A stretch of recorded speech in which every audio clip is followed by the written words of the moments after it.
Hello everyone, आप सभी का हमारे चैनल पर स्वागत है। Myself Hansraj Kumawat. Good evening to all my dear students. Students, class को शेयर करें, जल्दी से जल्दी शेयर करें क्लास को, ताकि अधिक से अधिक स्टूडेंट हमसे जुड़ सकें। शेयर करें। गुड इवनिंग, गुड इवनिंग सभी को, गुड इवनिंग। क्लास को शेयर करें। और स्टूडेंट्स, कुछ ऐसे स्टूडेंट्स हैं जो पहली बार क्लास को देख रहे हैं और आपने अभी तक भी चैनल को सब्सक्राइब नहीं किया है, तो सबसे पहले आप चैनल को सब्सक्राइब कर लें और उसके पास में एक बेल का निशान भी होगा, तो उसको आपको ऑल पे प्रेस करना है। आपको चैनल को सब्सक्राइब और बेल आइकन को इसलिए दबाना है कि हमारे आने वाली वीडियो की नोटिफिकेशन सबसे पहले आपको मिल सके। ठीक है, तो स्टार्ट करें, हम स्टार्ट करें। गुड इवनिंग सभी को, गुड इवनिंग। तो चलिए स्टार्ट करते हैं। जैसा कि फ्रेंड्स, आज जो हम पढ़ेंगे वो आज हमारा एमएसएन कौन सा लेक्चर है? 9th lecture. कौन सा लेक्चर है? 9th लेक्चर है। एमएसएन के 8th लेक्चर में हमने क्या पढ़ा था? हमने एमएसएन के लेक्चर में 8th लेक्चर में हमने पढ़ा था सीओपीडी के बारे में। सीओपीडी के बारे में हमने सबसे पहले पढ़ा था कि सीओपीडी की फुल फॉर्म क्या होती है। जैसे कि आप सब लोग जानते हैं, सीओपीडी क्या फुल फॉर्म होती है? Chronic obstructive pulmonary disease. Then हमने पढ़ा था कि इसकी डेफिनेशन क्या होती है, जिसके अंदर हमने बताया था कि ये क्या है फ्रेंड्स? एयर फ्लो लिमिटेशन होता है इसके अंदर, जो क्या है फ्रेंड्स? नॉट फुली रिवर्सिबल, जो कि पूरी तरह से रिवर्सिबल नहीं है। क्या नहीं है? सीओपीडी जो है पूरी तरह से रिवर्सिबल नहीं है, नॉट फुली रिवर्सिबल। जो क्या है? Air flow limitation. इसके अंदर फ्रेंड्स मैंने आपको बताया था कि जो सीओपीडी है उन डिजीज को इन्वॉल्व करती है जो क्या करते हैं? एयर फ्लो ऑब्स्ट्रक्शन कॉज करते हैं। ठीक है, जिसमें मैंने आपको बात की थी एम्फाइसीमा और ब्रोंकाइटिस के बारे में।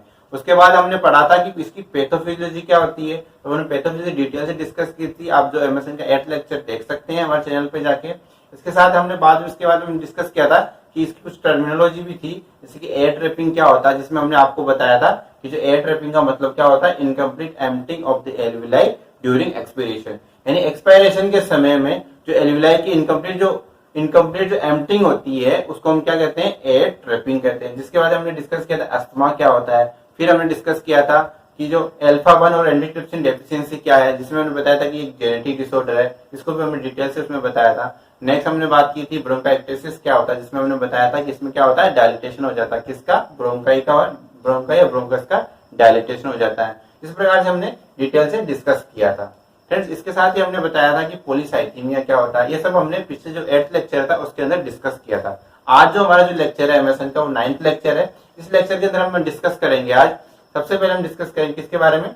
क्रोनिक ब्रोंकाइटिस के बारे में डिस्कस करेंगे, जिसके अंदर हम आपको ये बताएंगे कि क्रोनिक क्या होता है, एक्यूट क्या होता है। इसके साथ ही हम आपको बताएंगे कि जो आइटिस, जैसे कि हमने बताया ब्रोंकाइटिस के पीछे जो आइटिस लगा होता है उसका मतलब क्या होता है। इसके साथ ही फ्रेंड्स आप सबके लिए क्वेश्चन है, जब तक आप इस क्वेश्चन को सोल्व कीजिए, बहुत ही इंपॉर्टेंट क्वेश्चन है।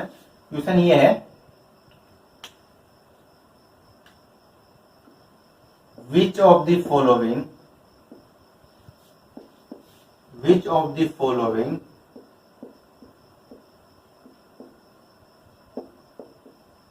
is cardinal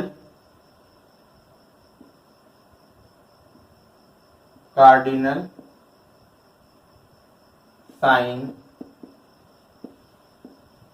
of inflammation?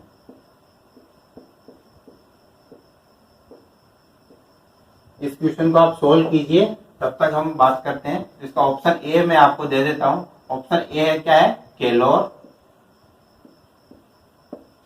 Option B है आपका रेडनेस। ऑप्शन सी है आपका डोलोर एंड ऑप्शन डी है ऑल ऑफ द अबव। इस क्वेश्चन का क्या राइट आंसर होगा फ्रेंड्स?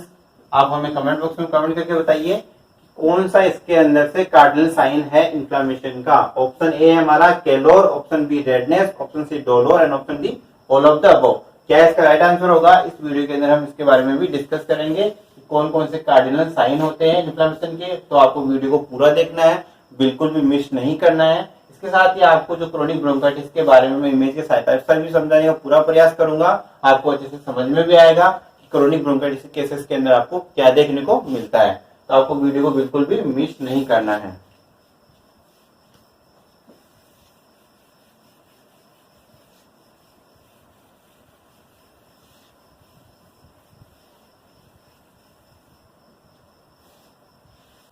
तो चलिए सबसे पहले हम बात करते हैं क्रोनिक ब्रोंकाइटिस के बारे में।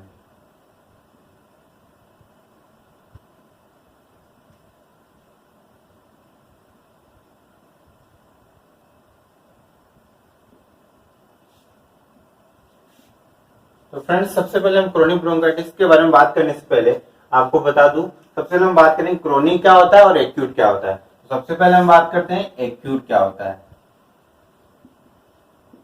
एक्यूट, देन हम बात करेंगे क्रोनिक। तो एक्यूट का जो मीनिंग होता है गाइस, एक्यूट का जो मीनिंग होता है वो क्या होता है, severe, severe and sudden in onset, severe and sudden in onset. यानी एक्यूट का मतलब क्या होता है फ्रेंड्स, यानी जो एक्यूट का क्या मतलब सीवियर होता है और इसकी जो ऑनसेट होती है, फिर इसका ऑनसेट होती है, इसकी जो उत्पत्ति होती है वो क्या होती है, सडन, यानी अचानक से इसकी उत्पत्ति होती है। किसके अंदर, एक्यूट कंडीशन है, फिर एक्यूट डिजीज की कंडीशन में।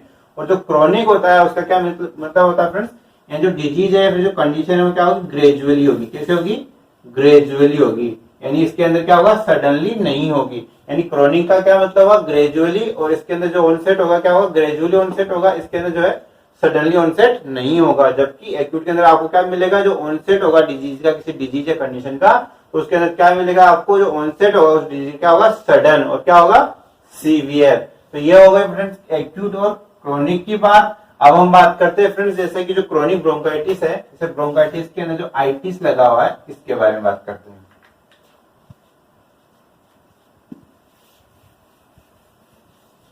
तो जैसा कि फ्रेंड्स हम लिखते हैं यहाँ पे ब्रोंकाइटिस,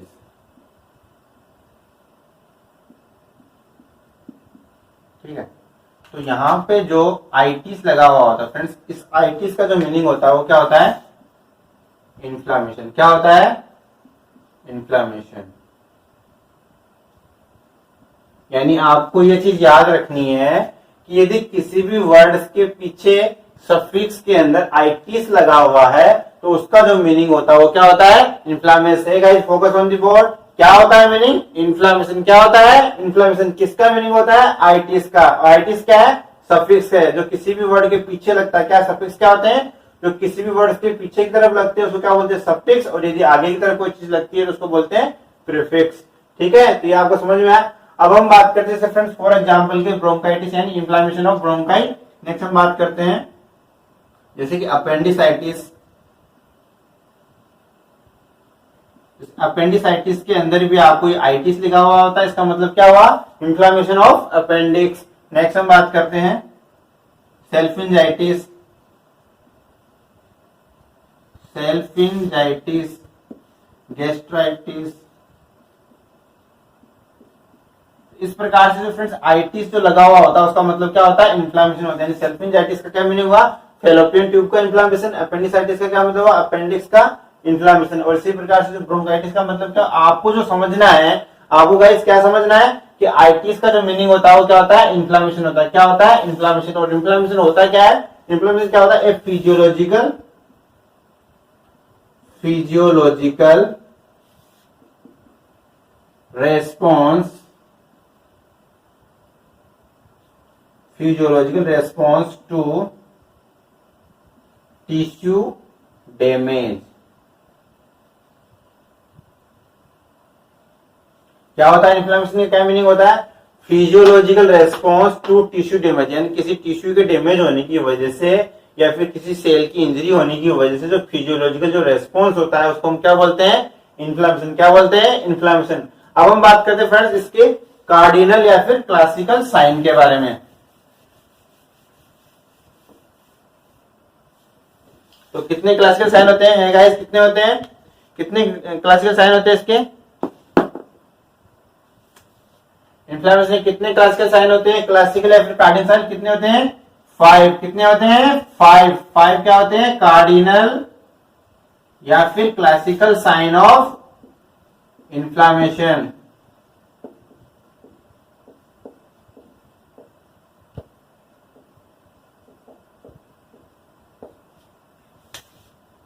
तो कितने होते हैं फ्रेंड्स, कार्डिनल साइन कितने होते हैं इन्फ्लेमेशन के, 5 होते हैं। कौन कौन से होते हैं गाइस, बताइए कौन कौन से होते हैं। फर्स्ट होता है heat, next redness, next pain, next swelling and loss of function. तो कितने होते हैं कार्डिनल साइन? कितने होते हैं? 5 होते हैं। कितने होते हैं गाइस? कितने होते हैं? 5 cardinal sign of inflammation. Inflammation कितने कार्डिनल साइन है? तो कार्डिनल आपसे पूछा जा सकता है, क्लासिकल पूछा जाता है, तो कितने होते हैं उसके? 5 होते हैं। कौन कौन से होते हैं? Heat, redness, pain, swelling and loss of function. तो फ्रेंड्स कई बार आपसे जो पूछ लिया जाता है कि आपके इसको अपन लैटिन भाषा के अंदर और क्या क्या बोलते हैं, तो जो हीट होती है उसको लैटिन भाषा के अंदर आपको क्या बोलेंगे? इसको केलोर। क्या बोलते हैं? केलोर। और जो रेडनेस होती है उसको क्या बोलते हैं? रूबोर। और जो पेन होता है उसको क्या बोलते हैं? डोलोर। और जो स्वेलिंग होती है उसको क्या बोलते हैं? ट्यूमर। और जो लॉस ऑफ फंक्शन होता है उसको क्या बोलते हैं लैटिन भाषा में? फंक्सियोलेजी। ठीक है, तो आपको जो समझना है फ्रेंड्स, मैंने आपको इसको बताने का जो मेन बात है ये है कि कई बार एग्जाम के अंदर जो पूछा जाता है आपका इनमें से ऑप्शन नहीं होकर के कुछ ऑप्शन इसके अंदर से पूछ लिया जाता है, तो उस कंडीशन में आपका आंसर क्या होगा, इसलिए मैंने आपको ये नोट करवाया है। तो जो 5 कार्डिनल साइन है, 5 कार्डिनल साइन ऑफ इन्फ्लामेशन को क्या करूं? कौन से है? Heat, redness, pain, swelling and loss of function. यदि लैटिन भाषा कोई वर्ड आ जाए तो आपको ध्यान रखना है कि हीट को क्या बोलते हैं? कैलोर। इसको हीट को ऐसे समझ सकते हैं फ्रेंड्स, हीट और कैलोरी, कैलोरी एंड हीट। ठीक है, तो कैलोरी एंड कैलोर। ठीक है, रेडनेस के अंदर जो आ रहा था इसका मतलब क्या हुआ? रूबोर। और पेन को आपको अलग से याद रखना पड़ेगा कि पेन का मतलब जो इसको क्या बोलते हैं लैटिन भाषा में? डोलोर। और जो स्वेलिंग है, स्वेलिंग को आप याद रख लोगे ट्यूमर से। और जो लॉस ऑफ फंक्शन है उसको हम क्या सकते हैं? जैसे फंक्शन फॉर ऐसे याद रख सकते हैं, फंक्शन लोजिया। अब फ्रेंड्स आपको मेरे को ये बताने का जो मेन मकसद है, मैंने आपको ये सब क्यों बताया? आपको इसलिए बताया, कई बार होता है एग्जाम के अंदर आपका क्वेश्चन पूछा जाता है। जैसे फॉर एग्जाम्पल मैं आपका एक क्वेश्चन नोट करता हूं। जैसे आपका क्वेश्चन है, इसका आप मुझे आंसर देना। विच of the following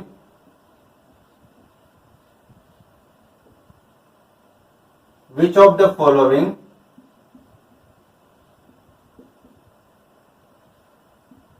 of the following is cardinal sign of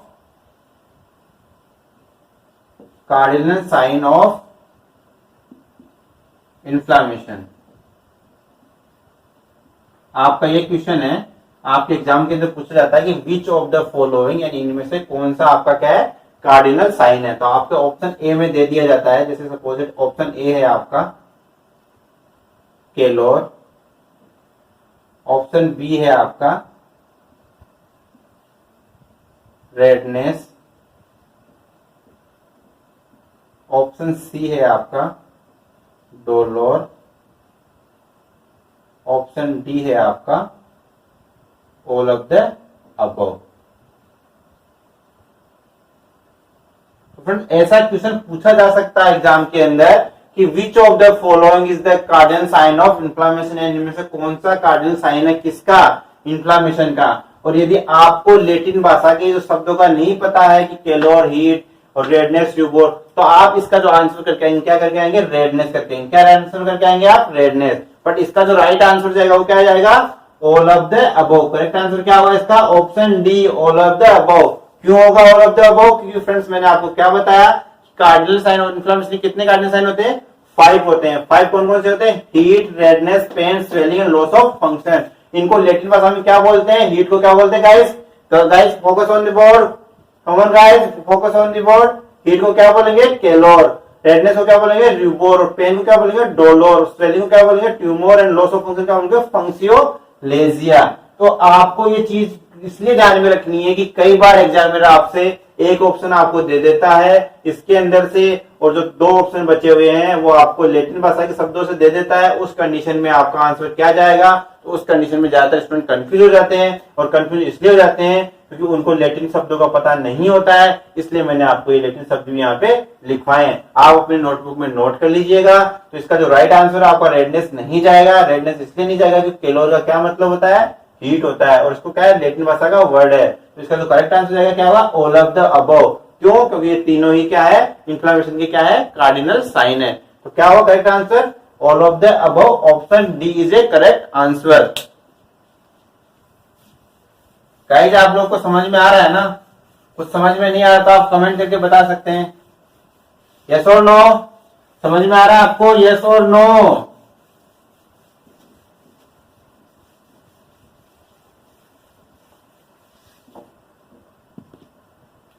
अब हम बात करें फ्रेंड्स क्रोनिक ब्रोंकाइटिस की डेफिनेशन के बारे में। तो क्रोनिक ब्रोंकाइटिस क्या है फ्रेंड्स? सबसे पहले मैं आपको बता दूं ये क्या है, disease of the airway, airway की डिजीज है।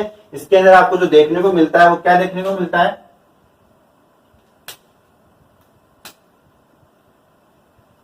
ये क्या है, एयरवे की डिजीज है। तो इसके अंदर आपको क्या मिलेगा? It is defined as presence of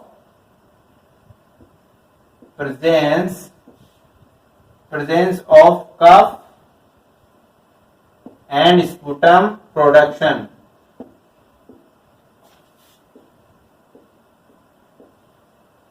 क्या देखने को मिलेगा इसके अंदर आपको? Cough and sputum production. क्या देखने को मिलेगा? Cough and sputum production. At least 3 month, यानी कम से कम आपको जो कफ और स्पुटम प्रोडक्शन की जो प्रेजेंस मिलेगी वो कितने की मिलेगी? एट लीस्ट 3 मंथ, यानी कम से कम 3 महीने के लिए आपको उसकी प्रेजेंस मिलेगी in each of 2 consecutive year.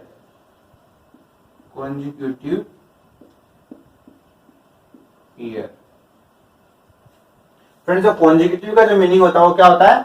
लगातार। क्या होता है?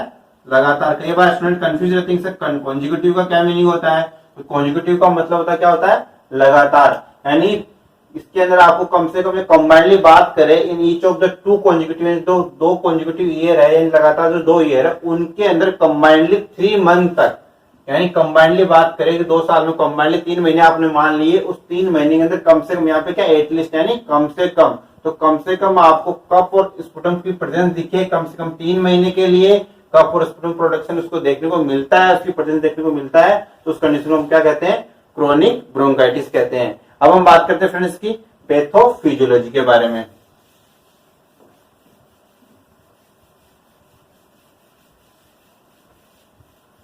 क्या है इसकी पैथोफिजियोलॉजी? क्या होता है फ्रेंड्स, जो क्रोनिक ब्रोंकाइटिस है उसके जो केसेस है उसके अंदर आपको क्या देखने को मिलेगा कि स्मोक, यानी जो सिगरेट स्मोक होता है या फिर और कोई स्मोक या फिर धुआं जिसको अपनी हिंदी में कहते हैं स्मोक, या फिर जो इन्वायरमेंटल जो पोल्यूटेंट है, इन्वायरमेंटल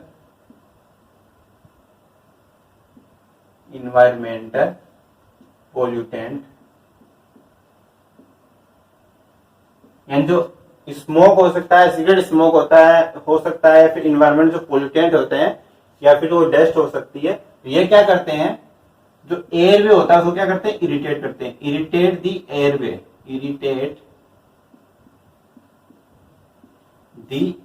यानी एयरवे को क्या करेंगे? इरिटेट करेंगे। तो एयरवे को जब इरिटेट होगा तो उसमें क्या होगा कि जो म्यूकस का जो प्रोडक्शन है वो क्या हो जाएगा? इंक्रीज हो जाएगा। हाइपर सिक्रेशन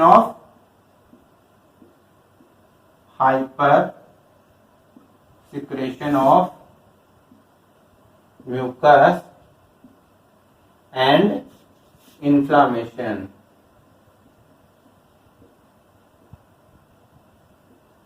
यानी आपको जो एयरवे इरिटेट हुआ है इसकी वजह से क्या होगा? जो हाइपर सिक्रेशन म्यूकस का बहुत ज्यादा मात्रा में सिक्रेशन हो जाएगा, जिसकी वजह से आपको कफ देखने को मिलेगा और क्या हो जाएगा? इन्फ्लामेशन। क्या होगा? इन्फ्लामेशन। जैसा कि मैंने आपको क्या बताया, कोई भी टिश्यू डैमेज होता है, फिर सेलुलर इंजरी होती है, तो जो फिजियोलॉजिकल रेस्पॉन्स होता है उसको हम क्या बोलते हैं?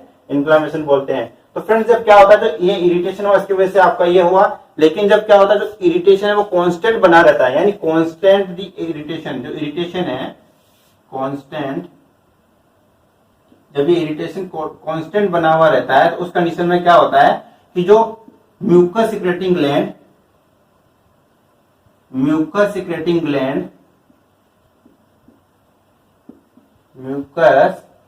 ग्लैंड एंड गॉबलेट सेल, इनके जो नंबर्स क्या हो जाएंगे? इंक्रीज हो जाएंगे। यानी जो कांस्टेंट इरिटेशन यदि बना हुआ रहता है तो उस कंडीशन में क्या होगा?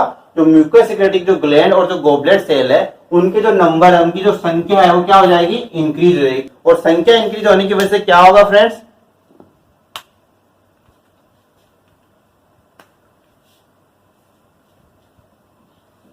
इनकी जो संख्या है वो इंक्रीज हुई, तो उसकी वजह से क्या हुआ कि जो म्यूकस का जो प्रोडक्शन है वो क्या हो जाएगा, और अधिक हो जाएगा। और जो सिलियरी फंक्शन है, सिलियरी फंक्शन क्या हो जाएगा, रिड्यूस। और सिलियरी फंक्शन का काम क्या होता है, जो सीलिया प्रेजेंट होते हैं फ्रेंड्स, जो सीलिया प्रेजेंट होते हैं वो क्या करते हैं, क्या होता है कि वो क्या होता है, जो म्यूकस होता है उसको क्या करता है, बाहर की तरफ एक्सपेल्ड आउट करने में हेल्प करता है। लेकिन क्या इस कंडीशन में क्या होता है, जो सीलियर जो डैमेज होने की वजह से क्या होता है, जो सीलियर फंक्शन है वो क्या हो गया, रिड्यूस हो गया, और वहां पे जो म्यूकस का जो प्रोडक्शन है वो क्या हो जाता है, इंक्रीज हो जाता है।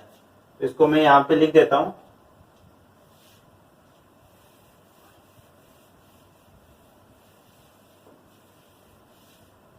म्यूकस प्रोडक्शन इंक्रीज, या कर सकते हैं मोर म्यूकस प्रोड्यूस। क्या हो जाएगा, मोर म्यूकस प्रोड्यूस हो जाएगा, जिसकी वजह से क्या होगा फ्रेंड्स, जो ब्रोंकियल वॉल है, ब्रोंकियल वॉल क्या हो जाएगी, थिक हो जाएगी, ठीक, यानी मोटी हो जाएगी, ठीक है। और क्या होगा, जब ब्रोंकियल वॉल मोटी हो गई, और क्या होगा, जो एयरवे होगा, एयरवे क्या हो जाएगा, नेरो हो जाएगा। जो एयरवे होगा, एयरवे या फिर जो ल्यूमन है इसका, ल्यूमन क्या हो जाएगा, नेरो हो जाएगा। और जो म्यूकस, जो अधिक मात्रा में जो म्यूकस प्रोड्यूस हुआ है उसकी वजह से क्या होगा कि जो है प्लग दी एयरवे, जो म्यूकस है वो क्या कर देगा, एयरवे को क्या कर देगा, प्लग कर देगा। म्यूकस क्या करेगा, जो एयरवे उसको प्लग कर देगा। तो ये क्या होगा फ्रेंड्स, इसकी पैथोफिजियोलॉजी। अब मैं आपको एक इमेज शो करता हूँ, उस इमेज के साथ में आपको इसको समझाने की कोशिश करता हूँ। तो आप इस इमेज को देखिए, इस इमेज के अंदर जैसे कि आप देख पा रहे हैं, आपको एक साइड में आपको दिख रहा है नॉर्मल ब्रोंकस, नॉर्मल ब्रोंकस के अंदर आप देख रहे हैं फ्रेंड्स, इसके अंदर आपको देख रहे हैं कि एक स्मूथ मसल आपको दिखाई दे रही है, जिसको डायग्राम को अच्छे से देखिए, ओपन एयरवे आपको दिख रहा है नॉर्मली। और इसके साथ ही क्या है, जो म्यूकस ग्लैंड है जो आपको दिखाई दे रही है, इस जो आपको देख रहे हैं ब्रोंकियल का जो नॉर्मल ब्रोंकस का जो डायग्राम है उसके अंदर। नेक्स्ट उसके दूसरी साइड में आप देख सकते हैं क्रोनिक ब्रोंकाइटिस के अंदर, तो इसके अंदर आप देख रहे हैं कि जैसा कि मैंने आपको बताया कि इसके अंदर इन्फ्लेमेशन आपका होगा, और इन्फ्लेमेशन होने की वजह से देखिए आप, इसके साथ ही मैंने आपको बताया कि जैसे जो कांस्टेंट इरिटेशन बना हुआ रहेगा उसकी वजह से क्या होगा, जो कांस्टेंट इरिटेशन हुआ है उसकी वजह से क्या होगा फ्रेंड्स, कि जो म्यूकस का जो प्रोडक्शन है वो इंक्रीज हो जाएगा। क्या होगा, म्यूकस का जो प्रोडक्शन क्या है, इंक्रीज हो जाएगा। जो म्यूकस सिक्रेटिंग जो ग्लैंड्स है और जो गोबलेट सेल्स है, जैसे कि मैंने बताया आपको, म्यूकस सिक्रेटिंग ग्लैंड्स और जो गोबलेट सेल्स है उसकी नंबर इंक्रीज होने की वजह से क्या होगा, म्यूकस का बहुत मात्रा में प्रोडक्शन होगा, जिसकी वजह से क्या होगा, एयरवे क्या हो जाएगा, नेरो हो जाएगा, और वहां पे आपको कफ फील होगा। ठीक है फ्रेंड्स, तो इस इमेज को आप देखिए और समझने का प्रयास कीजिए।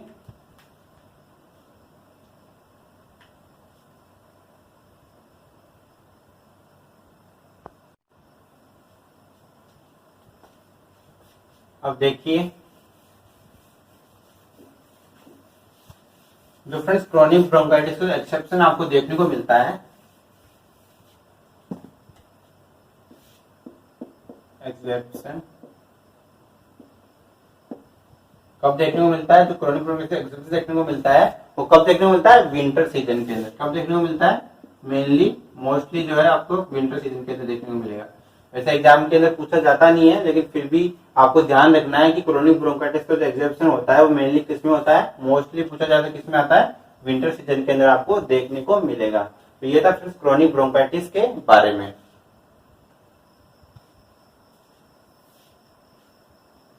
तो चलिए फ्रेंड्स, आज के वीडियो में इतना ही था। आज जो बाकी जो बचा हुआ इसका पोर्शन है हम नेक्स्ट वीडियो में डिस्कस करेंगे। तो सबसे पहले तो आपको बता दो, आपने अभी तक भी क्लास को लाइक नहीं किया तो सबसे पहले क्लास को लाइक कर दें और क्लास को शेयर भी कर दें। और आपने चैनल को सब्सक्राइब नहीं किया है और आप चैनल को पहली बार देख रहे हैं तो सबसे पहले आप चैनल को सब्सक्राइब करें, और आपके पास में एक बेल का आइकन भी निशान होगा जो सब्सक्राइब बटन के जस्ट पास में होगा। उस बेल आइकन को आपको ऑल पे प्रेस करना है। आपको चैनल को सब्सक्राइब और बेल आइकन को प्रेस इसलिए करना है ताकि हमारे चैनल पर आने वाला जो नेक्स्ट लेक्चर है उसकी इन्फॉर्मेशन सबसे पहले आपको मिल सके। इसलिए सबसे पहले आप चैनल को सब्सक्राइब और बेल आइकन को प्रेस करें। तो चलिए फ्रेंड्स, मिलते हैं नेक्स्ट वीडियो के अंदर। नेक्स्ट वीडियो के अंदर हम पढ़ेंगे जो बचा हुआ इसका पोर्शन है, जिसके अंदर हम पढ़ेंगे एम्फाइसीमा के बारे में, और उसके बाद में जो क्लिनिकल डायग्नोसिस और जो बाकी बचा हुआ ऑप्शन ट्रीटमेंट वगैरह वो सब हम डिस्कस करेंगे। तो चलिए मिलते हैं नेक्स्ट वीडियो में। धन्यवाद। आज के वीडियो में